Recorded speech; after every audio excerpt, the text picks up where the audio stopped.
నమస్తే, welcome to Abhinav Bharat. YCP హయాంలో ఒక వెలుగు వెలిగారు సజ్జల రామకృష్ణారెడ్డి. అప్పటి సీఎం జగన్కు సలహాదారుడుగా వ్యవహరించారు. సకల శాఖల మంత్రిగా అధికారం చెలాయించారు.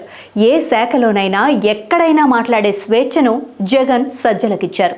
అందుకే పార్టీకి కీలకమైన సోషల్ మీడియా విభాగాన్ని తన కుమారుడు భార్గవ్ రెడ్డికి రాసిచ్చేశారు సజ్జల. పాలనలోనూ పార్టీలోనూ గత 5 ఏళ్లుగా ఆయన హవా నడిచింది. పార్టీ అధినేత జగన్ తర్వాత తానే అంతా అన్నట్టు సజ్జల వ్యవహరించారు. అందుకే రాజకీయ ప్రత్యర్థులకు సైతం టార్గెట్ అయ్యారు. కానీ ఇప్పుడు సీన్ రివర్స్ అయింది. వైసీపీకి ఘోర ఓటమి ఎదురయ్యేసరికి ఈ మాజీ సకల శాఖల మంత్రి రాష్ట్రానికి దూరంగా ఉంటున్నారు. ఏపీలో ఉండేందుకు ఆయన అంతగా ఇష్టపడటం లేదని తెలుస్తోంది. పార్టీ అధినేత జగన్మోహన్ రెడ్డి ఇప్పటికే బెంగళూరు నుంచి తాడేపల్లికి షటిల్ సర్వీస్ నడుపుతున్నారు. వచ్చే నెల లండన్ వెళ్లేందుకు ఏర్పాట్లు చేసుకుని కోర్టు అనుమతి కోసం ఎదురు చూస్తున్నారు. అయితే అధినేత దేశంలో లేని సమయంలో తాము మాత్రం ఎందుకుండాలి అన్నట్టుగా ఉంది వైసీపీ పార్టీ నాయకుల పరిస్థితి.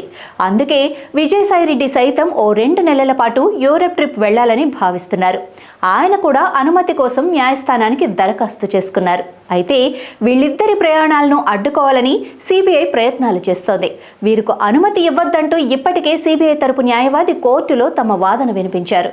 ఈ నేపథ్యంలో కోర్టు ఎలాంటి తీర్పిస్తుందనేది త్వరలోనే తేలిపోనుంది. అయితే వైసీపీలో కీలక నేతలంతా ముఖం చాటేస్తూ ఉండటంతో ఆ పార్టీ శ్రేణులు ఆందోళనలో ఉన్నాయి. రాష్ట్రంలో శాంతి భద్రతలు క్షీణించాయని పదే పదే ఆరోపిస్తున్న జగన్ వైసీపీ శ్రేణులకు అండగా నిలబడతామని హామీ ఇచ్చారు. కానీ ఆ మాటలన్నీ స్టేట్మెంట్ల వరకే పరిమితమని సొంత పార్టీలోనే ఒక నిరాశ వ్యక్తమవుతోంది. పార్టీ అధినేత ఏపీలోనే ఉండటం లేదని, అలాంటప్పుడు తమకు ఎవరు భరోసా ఇస్తారన్న ప్రశ్న ఉత్పన్నమవుతోంది.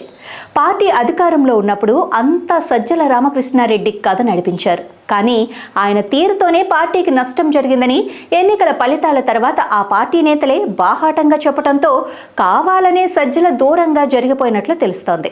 దాంతో పార్టీ వ్యవహారాలన్నీ జగనే స్వయంగా పర్యవేక్షిస్తున్నారు.